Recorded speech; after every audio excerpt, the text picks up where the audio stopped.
Hello, I'm Rachel Richards, former BBC correspondent, parenting coach, mother of 2 teenagers and 2 older stepdaughters. Hi, I'm Susie Asley, mindfulness instructor and psychotherapist and mother of 3 teenagers. 2 of them are twins. Susie, you've had a blissful holiday away from your teens whilst they were with their dad. How did that feel? Brilliant. Yeah.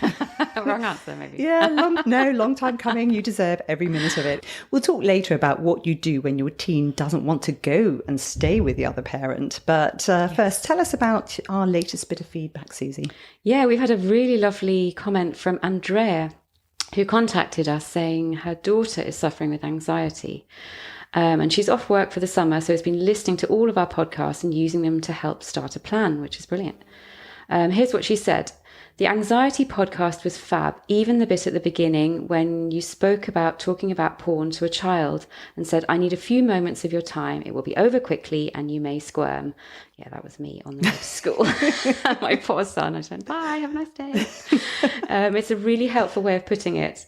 And I've invited my friends to follow you, which is amazing. Thank you so much, Andrea. Yes, that's brilliant. I mean, we don't advertise at all. So word of mouth and reviews of specific episodes are incredibly important for getting the word out. We've updated the website to make it much more user-friendly. So, you can post reviews there, search for specific topics. It's not a brilliant search facility, but it's there. Contact us easily, and we even have a blog. Now, if you sign up to receive emails, we'll keep you updated, but I promise you no spam. Yep. Now, helping teenagers make good decisions about drinking and drugs can be a huge challenge for parents, especially if you're uncomfortable about setting limits that you distinctly remember violating in your teenage years. Yeah, it's a tricky one. It's a really tricky one. Parents often struggle with limit setting, looking for reassurance or permission from someone else that it's something they should do. And I've experienced this myself because I've hosted a few parties and it's quite frustrating because I'll mention alcohol and put my position out and I get nothing back. The occasional time I'll get a parent saying, oh, I agree with this, or pushing back hard, which is actually very welcome. So I think one of the problems we've got is this fear of being seen to be the boring person. Yeah. And Dante mentioned it, funnily enough, in the Divine Comedy all the way back then when he talks about the very first place you go when you're going into hell. And there's an antechamber. And in that antechamber is a group of people. And these people are there because they basically sat on the fence their entire lives. They weren't prepared to stand up for anything or speak out. And he saw that as something terrible. And their punishment was basically that they were never named and they became nameless people and faceless people. Wow. Yeah. It's not very nice. But the point being that, it's when you're not taking a position, you're still taking a position. Absolutely. To not take a position. Yes. And I think as parents, sometimes we sort of regress back to, being in the schoolyard ourselves of peer pressure. Yes. Which is not helpful for our kids. And I do feel the pressure. I feel kind of, oh, well, maybe I should have a little bit of this, but then when do I stop? Yeah. And you don't want your child to be known as the boring kid. No. But silence is difficult. I've experienced that as well. People not coming with their opinions out of fear or for whatever reason is difficult to negotiate. Yes. So we understand, and we've all experienced this. So let's start by considering what we're actually talking about when we say drugs. Now, I hear the word, and I think about things people smoke, vape, or, that you get on a street corner from a dealer. I remember going to Brixton and some guy stepping out from the dark and going, do you want some Charlie? And I was a bit scared and ran. But, the thing is that right? What about caffeine? Is that a drug? Yeah, and there's medicinal drugs. I mean, drugs is a massive catchment of stuff, isn't it? And there's a huge addiction problem with medicinal drugs as well, painkillers in America, which we've heard a lot about more recently. Performance enhancing drugs, and this is confusing for adults. So you can imagine that for a teenager, understanding what really is going on with these drugs, which are the good ones, which are the bad ones, unless you say it's illegal or it's not legal, then that will give them some guidance, but that's it. And then very little is actually spoken about, well, what are the long-term effects and what are the issues? Yeah, people talk about everything as drugs, like exercise is called a drug sometimes, or true, watching TV or work, and then anything that you can become addicted to, I guess. But also when we look at what's happening in schools at the moment, and I know it's prevalent here, the US, South Africa, I'm sure it's all over the place. There's been a big upswing in people being diagnosed with conditions. And one of the answers is drugs. So if you have ADHD, there are drugs you can take that help you concentrate. I don't want to undermine anybody's choices of giving their child a drug, because I know it can be absolutely life-changing for these people. But the point is, how do you then help your child distinguish between something that's genuinely been prescribed for a specific condition and something that they're using to help something they're feeling? Yeah, I guess it's legal and illegal drugs, isn't it? And recreational and medicinal and those kind of definitions. And I think that there are drugs everywhere. So, I'm not working now, but I used to present for a TV station, and I had to start work at 3:00 every morning. And, one night, I got so sick of never seeing my boyfriend, who's now my husband. And, week after week went by when I'd go to bed at 6:00 in the evening. It was really boring. So I went over to his house, cooked a meal, and we had a bottle of champagne. And I'm not a drinker, really. I mean, I drink a bit, but I wasn't really a big drinker. So I basically went to bed drunk and woke up drunk. I think I felt drunk anyway. And I thought, I'm in so much trouble. I have an entire shift where I'm live on air doing news, and I'm writing the news. I'm reacting to things. I'm in so much trouble. So I just did everything I could to kind of project myself and look excited and happy and awake, because I was very tired. And at the end of my shift, the managing editor had called me into his office. So I did the walk of shame across the news floor, which was open plan, to his glass office, and thought, this is the end of my career. And I sat down, and I said, you asked for me. And he said, yeah, what happened out there? And I thought, okay, I'm not going to answer that question until I really understand what he means. And then he jumped in and said, because that was amazing. You were electric. You were jumping out. That's what I want. That you were so alive, and I really connected with you. And when he'd finished this, I just got up and left and looked around and thought, I can't get drunk every night. And then looked across and thought, okay, now I understand why people are taking cocaine. Yes. Because I've heard a lot about it, and a lot of people had offered me it. I've never taken it in my life. And there are a lot of people in finance and media. Lily Allen sings about it in everything. Everyone's at it. It's very, very, it's out there. Yeah. And many of these drugs are available. So what do we do? Performance. I mean, I've worked as a musician for years. Anything that's to do with performance, people want to calm themselves down, change their state, be better on stage in whatever capacity that is. Get rid of the nerves. Yeah. So, anxiety. Alcohol and drugs, calming drugs is really, sadly, quite normal. Yes. And it's a bit weird that society has said alcohol is fine, when we know that a percentage of the population will abuse it, turn aggressive, become alcoholics. It's also a problem. But because it's legal, we know what the percentage of alcohol is in the drinks, and we know we have enough information about what the impact is, the long-term impact is. However... Yeah, I think Pavarotti used to drink a large glass of port every time he went on stage, or before he went on stage. And I'm just imagining if that had been snorting cocaine. That wouldn't have been a cute little story, would it? No, exactly. It's very different. But it's kind of why... And the reason I'm asking why is because that's what teenagers will be thinking. Yes. They'll be like, well, I don't get it. It's everywhere. And anyway, so as parents, we need to decide, firstly, what do I think about drug use?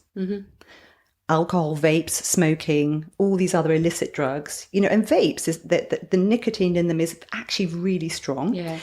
And why have I taken that approach? Yeah, and so you need an approach. Yeah, we need to know where we stand, which is really difficult when we don't always have the information, because our teens are really listening, even though they roll their eyes, sigh, and don't look like they're listening. I mean, I have countless examples of my own kids. You say something or you share an opinion, and maybe 2 years later, I've heard my eldest, telling somebody else my opinion, and I'm like, oh my God. He actually listened. He was listening, and he's remembered it. They are listening, and they want some guidelines to lean up against or ignore, or to have something clear. That's a very good point, because all the research I did said that there was one particular woman who went into 5 different schools and asked teenagers in every one of those schools about how they... What do you want your parents to do? Do you want them to have a stance on this? Yeah. Every single child said, yes, I want my parents to have a stance. I want them to tell me what it is. Really interesting. That makes sense. Yes. And whether they were drug users or not, they wanted to know. Yes, because I think when our kids or anybody are in that situation where you're standing over for a decision, do you want some or not? Because they will be offered, however much we hope they won't, they will, of course. they maybe at the back of their minds have our voice going, don't do it in that moment, because they do hear. They need something to fall back on. And they might not make that choice, but yes. To not have it at all, I think is not helpful. I think that's absolutely spot on. And so the things to consider. First of all, why are we using this drug in the first place? I mean, this topic is sprawling because there are so many drugs, and I'm not going to, we can zone in on little areas, pockets, but the truth is, for all of them, there's a reason. Yes. So it could be just recreational. Oh, it looks fun. Yeah. It could be anxiety. It's easier to tell someone, hey, I'm tripping out, rather than I've got problems. Yes, absolutely. And I need support and help. Yeah, I mean, I think like we've talked about with alcohol and some of the other topics we've talked about, kids are curious, teenagers are curious, and drugs are massively glamorized. It's a cool thing, it's fun, and they want, they're curious. And then I think that's that side of it. And of course, there are some drugs that are hugely addictive from the first time you take them. But then there's the other side of it, which is people escaping from things that are difficult. And that's when you sort of dive into the addictive side, the whole world of addiction, which is a really huge, dark place. And it doesn't just happen overnight. It's hard to spot. You need to be on top of it. And it can be that, if they abuse a substance, whether it's marijuana, they try it and think, oh, actually, I found it easier to go into school today, even though I was anxious. Yeah. And then they'll get to the point where they have to use it before they can do anything. That's how this can escalate. There's an amazing man who I've been reading and following for a while, and he's kind of changing the paradigm on addiction. He's called Gabor Mate. Amazing. I think he's Bulgarian. And he's done loads of research with homeless people and all sorts of things, and he's written numerous books. And his stance, as I understand it, and in a nutshell, is that there are lots of things in our society that there's lots of trauma for many people, and trauma is a word that's bandied around a lot now. It's quite trendy, and I think a lot of people think of trauma as being in a war zone, or having sexual abuse for years and years, and that is trauma. That's massive trauma. But there's also smaller trauma. People's parents splitting up when you're young. That can be really traumatic, and these things sit in our bodies, and they feel uncomfortable. And so to not feel that discomfort, we turn to substances because that's feels nice. So if a teenager, for example, is trying out of curiosity because it's fun, their mates are doing it, and then they go, oh, well, that felt really nice. I didn't feel that horrible pain and discomfort that I often feel. Can I do that again? I want to do that again. I want to do it again. And that can be a way of it escalating. So we need to keep our eyes open and teach them how to sit with discomfort. Yes, absolutely. So there are techniques that we can come on to. And the strength and the provenance of drugs is actually a very important point. And this will come into all of this discussion, which is it's much better to inform your teenager about drugs than to ignore the discussion. I think people are and if you don't know about the various drugs, even if you think you know about the various drugs, it's really important you do become educated. There's a website called Frank, which I will put on our podcast notes, which is created by the NHS, which gives the drugs, and it doesn't just say don't take drugs, it actually explains what the drugs are, what the effects could be, what the side effects can be, so that you can inform yourself, because things have changed. So even if you were a drug user when you were younger and it all seemed fine, don't assume that things are still the same, because drugs have changed dramatically. So this coming back to this strength and provenance, the huge problem is that drugs can come with the risk of overdose, which we were talking a little bit earlier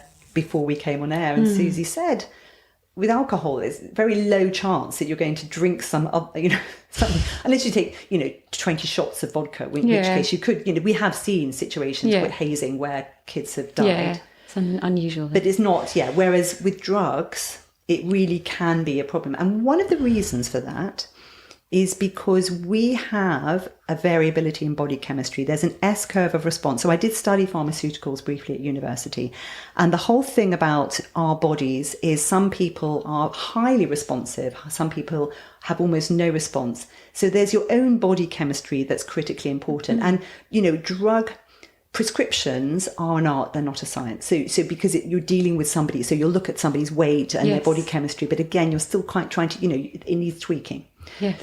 And then, so there's that, and then you're buying the drugs from someone. Now, if they're illegal drugs, or even if they are legal, I mean, people are buying vapes from stores where, when they've been raided, they found that they don't comply with government requirements. And the reason that's a big issue is, so when my daughter was given a talk about this, where they were shown a video of these kids, making some drugs. And they had powder all over this table and they were cutting it all together. And she said, it was disgusting. The conditions weren't sanitary. I mean, you think about a pill factory, when you're actually producing pharmaceuticals, and then you look at what's being done in some of these, rooms where people are cutting drugs together.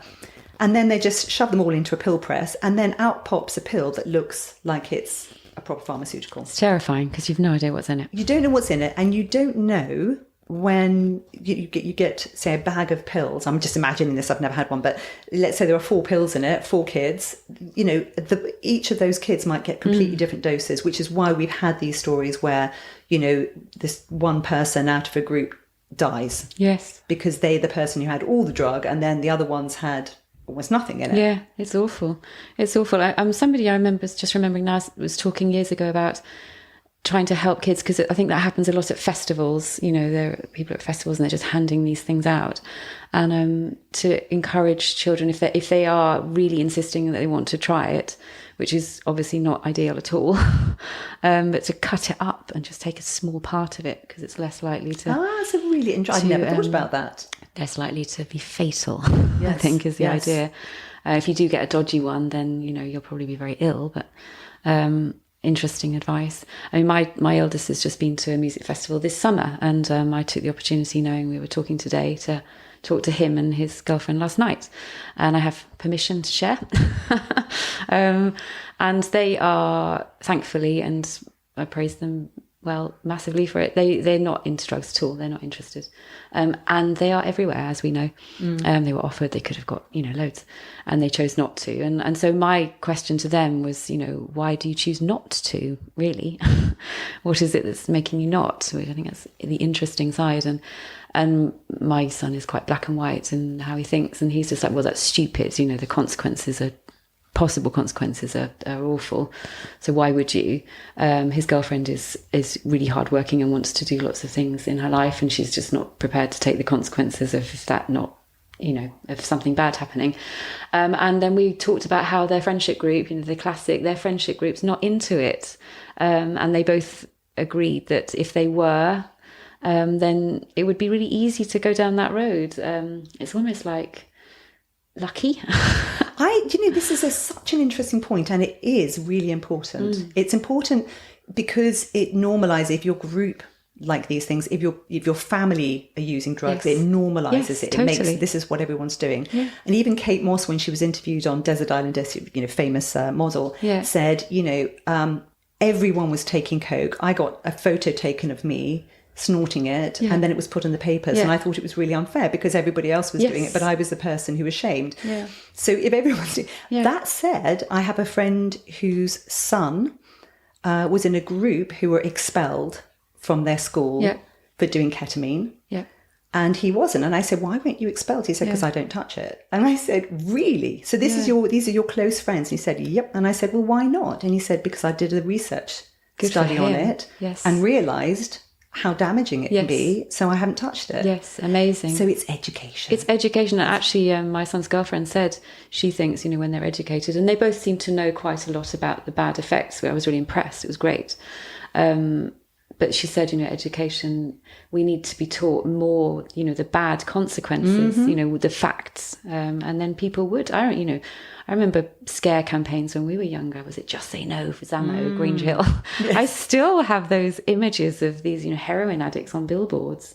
But I think what's really interesting is one way we can model this for our teenagers is, for example, if you get a pharmaceutical, you open the pack, there's a massive leaflet inside that pack which will have all the tests that have been done on the pharmaceutical, what the side effects are, the known side effects and the possible side effects, and just go through that with your teenager and say, this is a known drug and this is the range of side effects that can happen.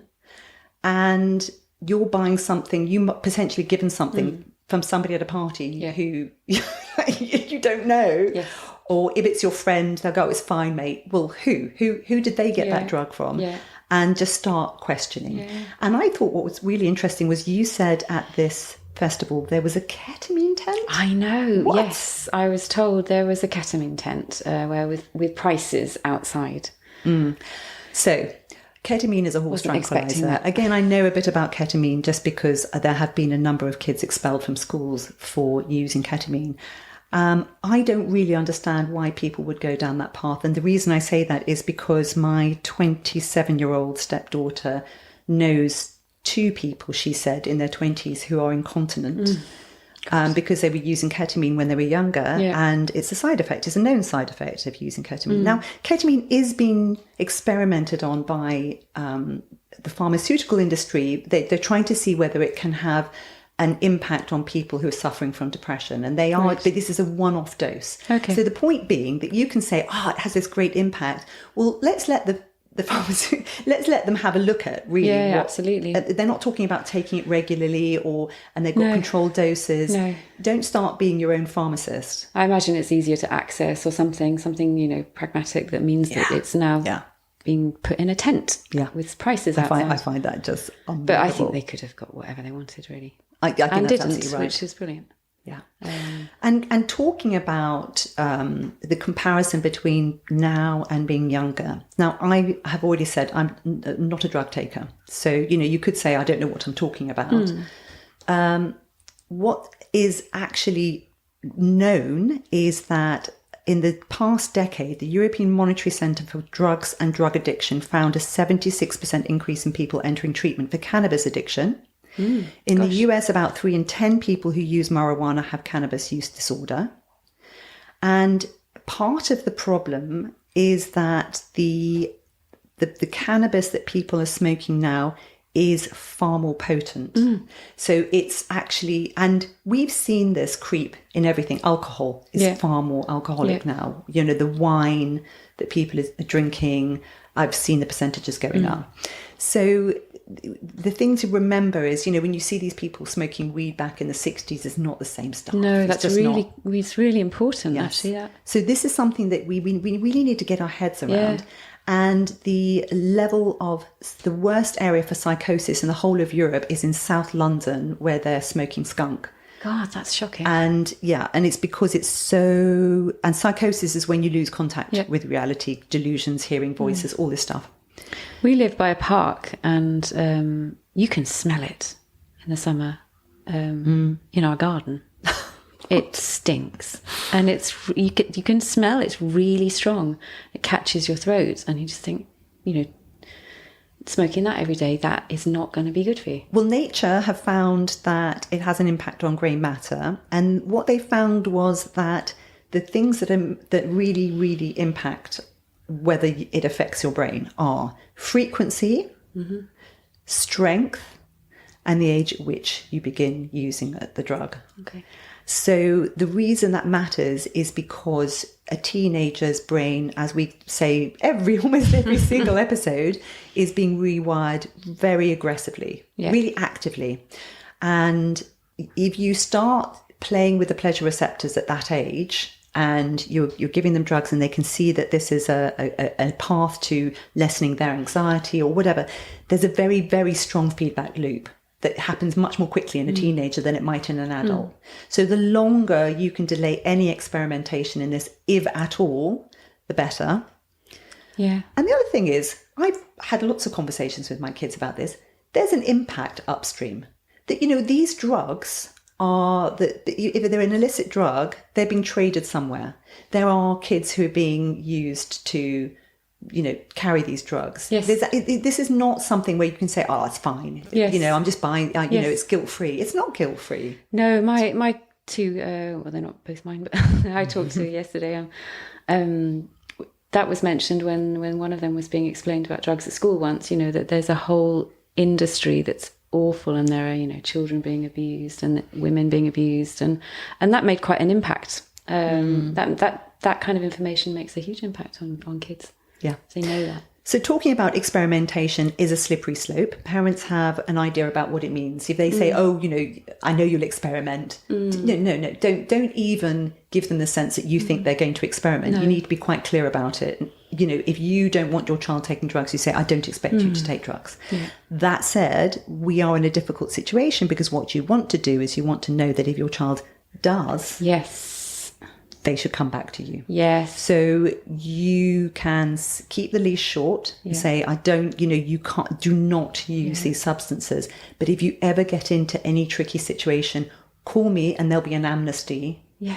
And I'll pick you up wherever you are, whatever you're doing, whatever time it is, I will come and you don't have to answer for making questions. The right decision. Yeah. And I will not, there'll be no punishment for making the right decision. Yeah. And then what the kids see is they see that you care about their health and welfare more than your hardline. And or if a friend of theirs gets into trouble, yes, because it can go really quickly and it can be really, really terrifying for anybody involved if they think someone's in trouble, that you are the person that, I can call my mum, she'll come. Yeah. And there was last month, there was a story in the paper where this young 16-year-old girl overdosed on MDM in a park with friends. Oh, God. They delayed calling an ambulance for 2 hours because they didn't want to get into trouble. And she died. Oh. So this is why we need to have the conversation, say, just no. Yeah. But there will be an amnesty because we need to get you out of horrible situations. Yeah. And the classic, make a signal on your phone. If you do this specific emoji or 2 kisses, then I will call you and rant at you. Come on, come home. And then the kid has to, so that they have a way out. You're offering them a way out. And the question often comes up, should you tell them about your past use? And when I read around this subject, they said the rule of thumb is to really think twice if your child is asking you a direct question about your own use, because it's almost guaranteed that any question they're asking you is really about them and the choices they're facing. So you're better off avoiding all of that and not sitting there saying, oh yeah, I used them, it was fine. Yeah. You need to keep clear of that and just say, no, I know that everything's changed now. The potency is different. This is what the law says, or this is what the impact could be on you. Educate them. Yeah, because when they're, again, faced for that decision, would you like a pill or not? At the back of their head, if they're thinking, oh, mum did loads, it was probably fine. That will maybe be their choice. It's tricky, though, because we don't want to lie to our kids, but you can skirt around it. Yes, absolutely. And I mean, one of the most challenging aspects of addiction, for example, drug use, and is knowing it's a progressive disease. So it's the early warning signs. How do we know? So and teen mood swings are quite normal. So I saw a list, I think this was at the Betty Ford Clinic. There's losing interest in activities they once enjoyed, dropping old friends for a new group, acting despondent, aggressive or angry, sleeping more than usual, breaking rules, exhibiting physical changes like sudden weight loss, frequent nosebleeds, bloody or watery eyes, shakes or tremors. I mean, that last list, that last one is, that would be clear. But the rest of it, I'm like, oh. And also, adding into that trust, because it's so important to have the communication. Like, if you are worried, then not asking, are you taking drugs? Are you taking drugs? Like, or, that would be really, really obvious, but trusting, okay, I've given you the information. I trust you to make the right choices and not, not badgering them in a way that they feel watched or harassed in a way that will make them shut down. Yeah, absolutely. And the thing you shouldn't do is just ignore problems. If they start drinking or smoking and experimenting and just say, oh, it's just a phase, because this is the difficulty. It actually can get out of control very quickly. So the important thing is to have the open and honest discussions. And you can never intervene too soon. If you see something happening, engage. Yeah, and it doesn't have to be a big, heavy conversation. No. It could just be, I noticed, how are you doing? What's going on? Are you all right?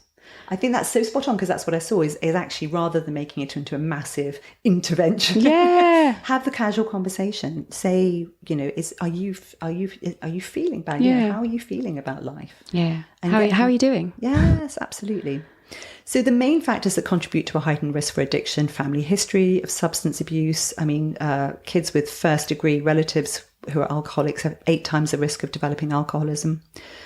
Age of first use. And that then leads into cravings and tolerance, high tolerance of the drug quite quickly. and their surroundings. So again, if there are people at home who are using drugs or alcohol or smoking, vaping, it's easier for them to get hold of this stuff. Yeah.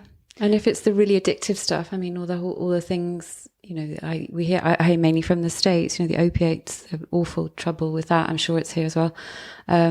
It's so quickly addictive.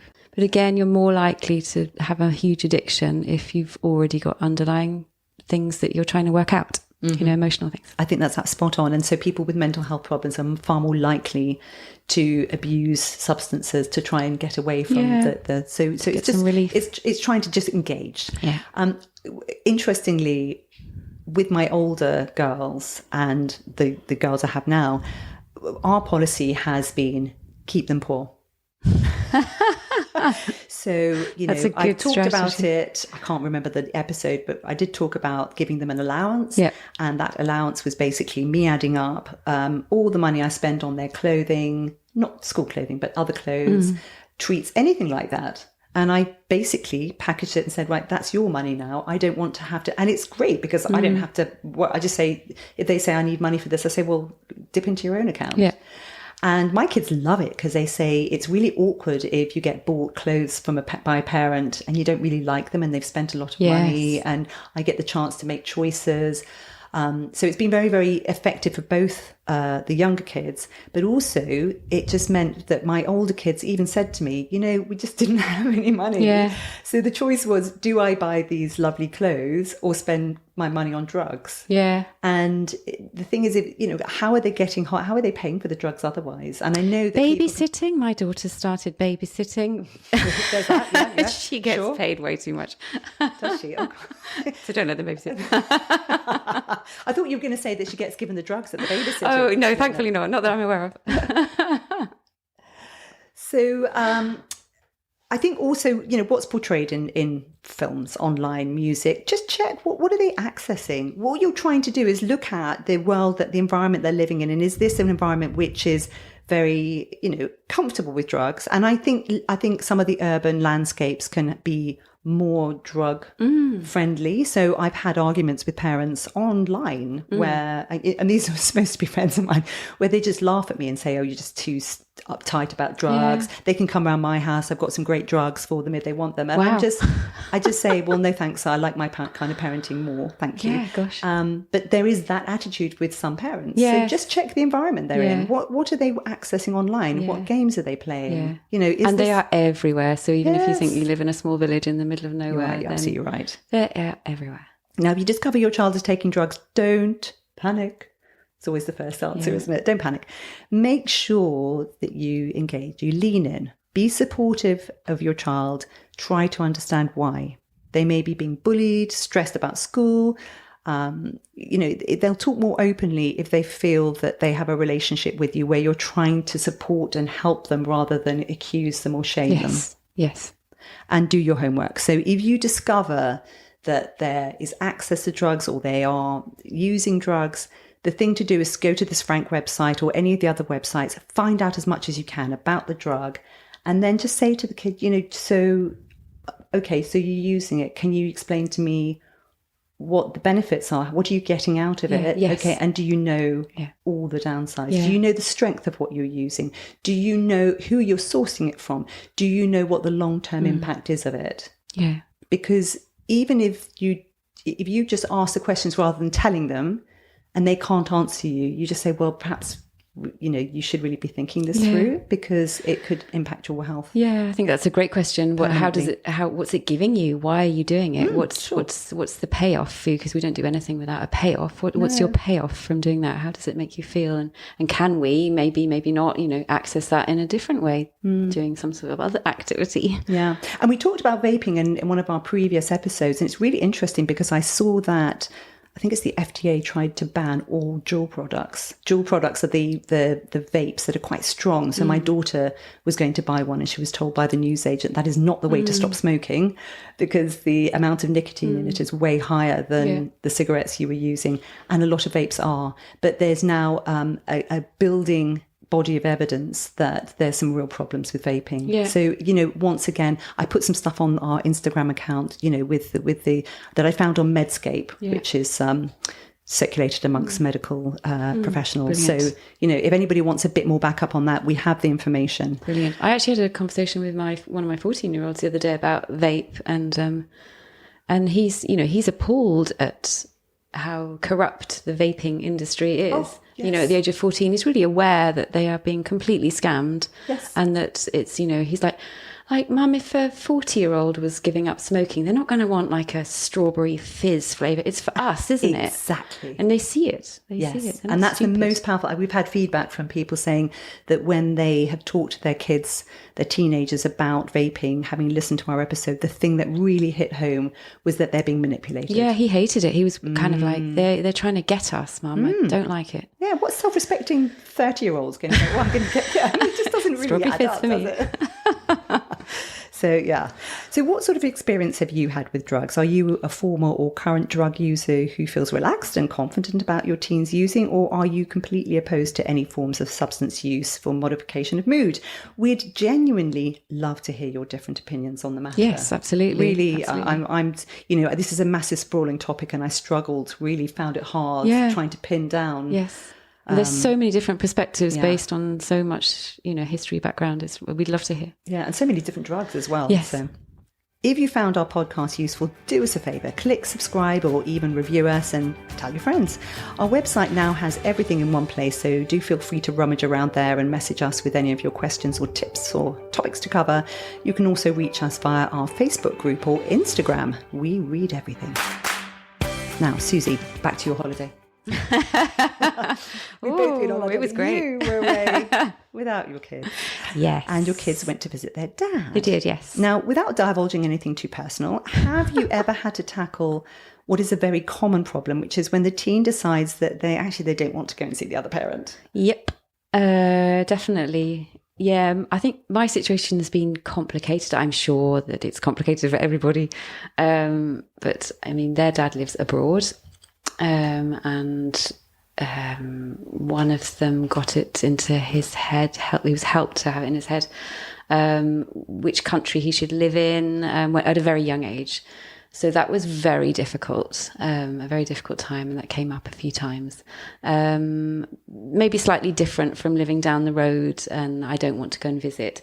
That has also been the case, not the living down the road bit, but not wanting to visit. And that is very difficult because basically I think if you're trying to co-parent and you're looking at the long-term picture, then really as a parent, you want your kids to have a good relationship with both parents. Because Absolutely. that is the best thing for their health now and, well, depending on what the issue is, the why they don't want to go now, but for their long term, if you're looking at the bigger picture, it's better for the kids if they can have a good relationship with both parents.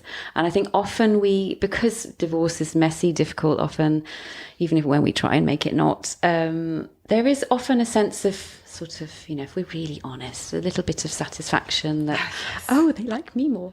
Or, Win a parent. We're human beings, and there's usually some sort of problem as to why you're not married anymore. Mm-hmm. But if we can rise above that and, ask our higher selves, what's the best approach here, then that's probably a better way of trying to encourage them to keep good relations with the other parent.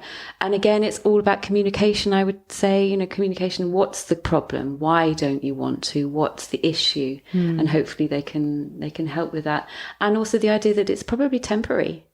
So, kids have different developmental phases. So sometimes a boy needs to be with their dad more. Sometimes a girl needs to be with their dad more. There are different developmental phases. Right, so that's a really interesting point. So you might actually, because one of the things you get with teenagers is they decide, I've heard and I've read, that they can think, I want to be with the parent who has fewer rules. Oh, yes. So that's one of those key cornerstones, and it must feel very tricky to navigate something like that. Yes, I want to be where it's more fun, but I also think there's an element of usefulness in that. I don't think it's just fun because teenagers aren't stupid. They also, as you've mentioned lots of times, they like boundaries. They don't like just being left to do nothing. Well, Sometimes they do. But I think it's more linked to this feeling of freedom. So when they get to a certain age, they just kind of want to be left alone. Or they want to be trusted to be left alone. And if one of the parents is constantly, in their face, badgering them, they might not like that. They might want to... And then because if you have two different homes, it's different. They then have if you live in the same home, you can have those kind of conflicts, but there isn't an alternative home. So they have to suck it up and stay there. Yeah. Or make a big break and go somewhere completely different. But that's a whole different story. Whereas if there are two homes, there is also almost like another option in their minds. I can go to this other option. And if there's a parent who's, parenting in a way that doesn't suit that particular kid, then they immediately go, well, I'll go and live with the other one. Yes. And they perhaps can't see the other complications involved in living at the other place, because if one of them is a place where they don't spend as much time, then they don't see the reality of a day-to-day, because we're always on our best behaviour when it's the weekend, for example. Absolutely. And then the question is, do we let them go and experience that themselves and see what that's like, and then always have the door open so you can come back whenever? Do we let them go and say it's just a phase? Or can we do that because it's actually really painful? I was going to say, that sounds very, really, very painful, really painful, because you must be struggling with the sense of being rejected and fearful that you're going to lose them forever. Yeah. And I don't know how I deal with that. Yeah, I've had it the other way, where I have sort of massively encouraged to go.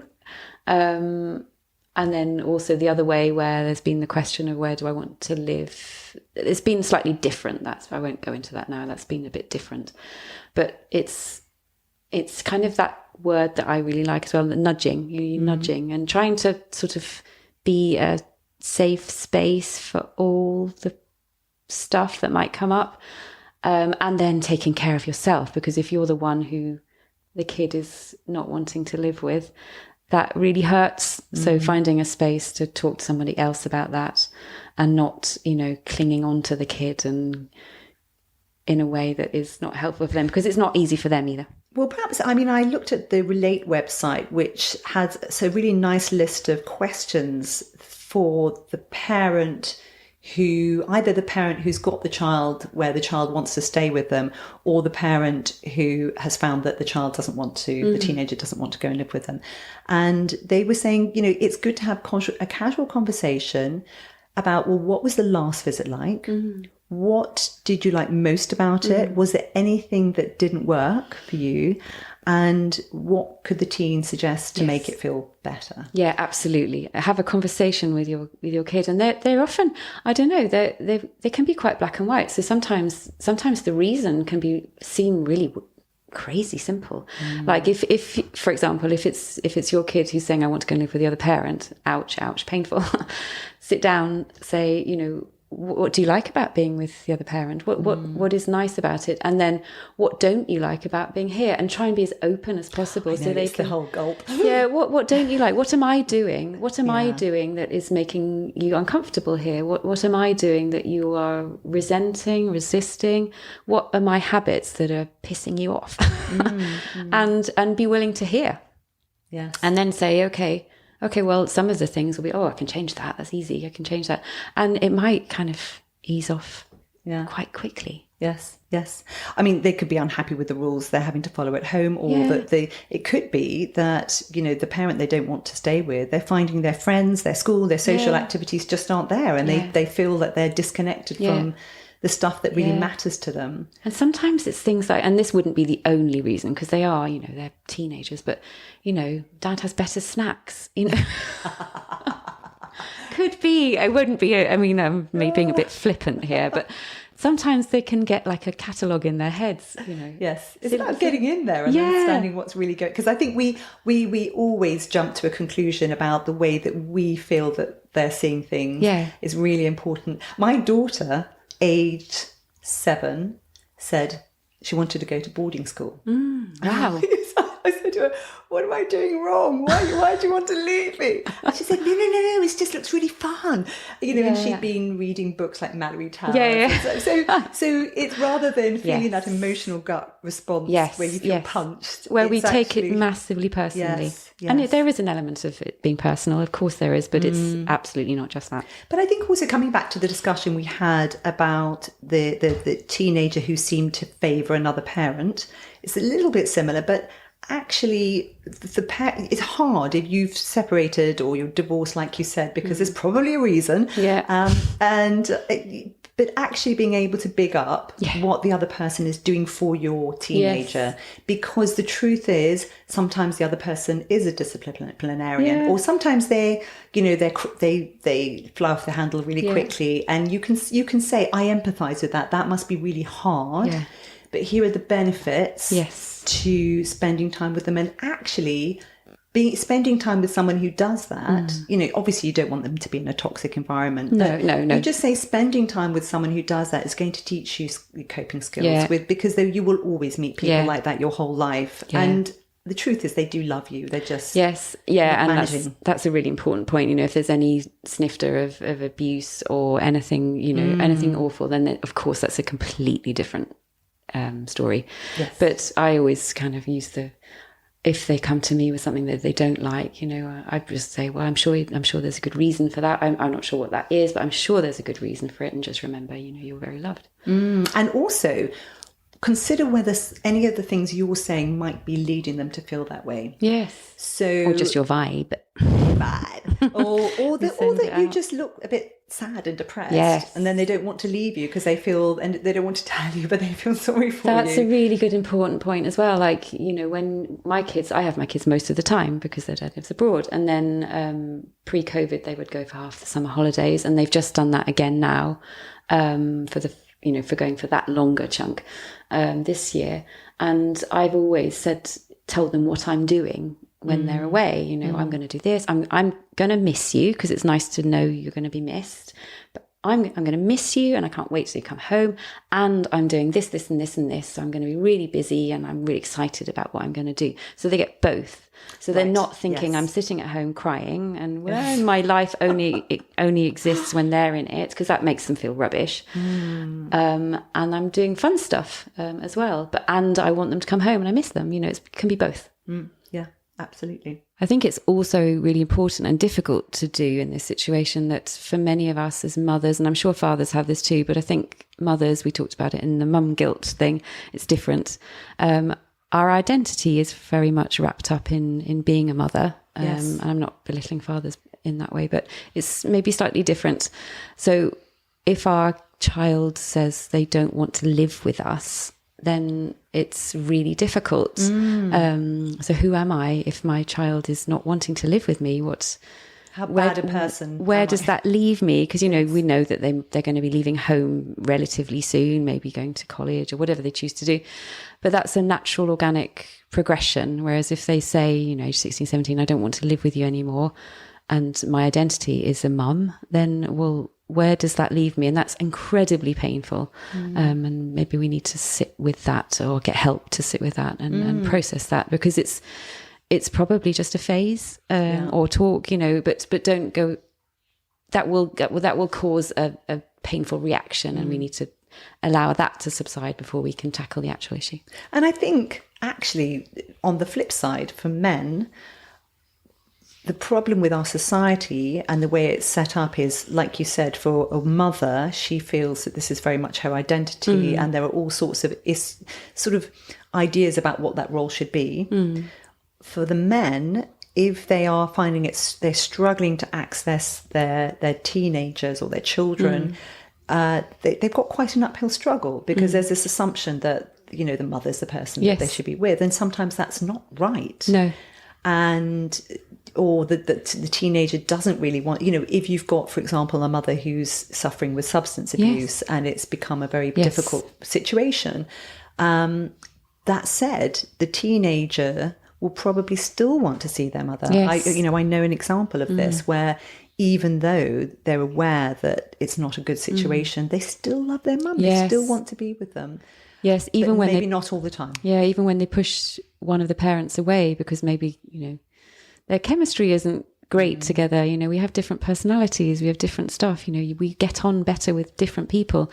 We still as children love our parents. Whatever they do and however they are, we don't want it to be difficult. Teenagers don't want it to be difficult. They want it to work, but when it doesn't work, then they find another way out. And I think that's really, and actually what's happened in our setup is that my husband didn't get to see his daughters an awful lot when they were younger, but we do see them now. We have a really fantastic relationship with them.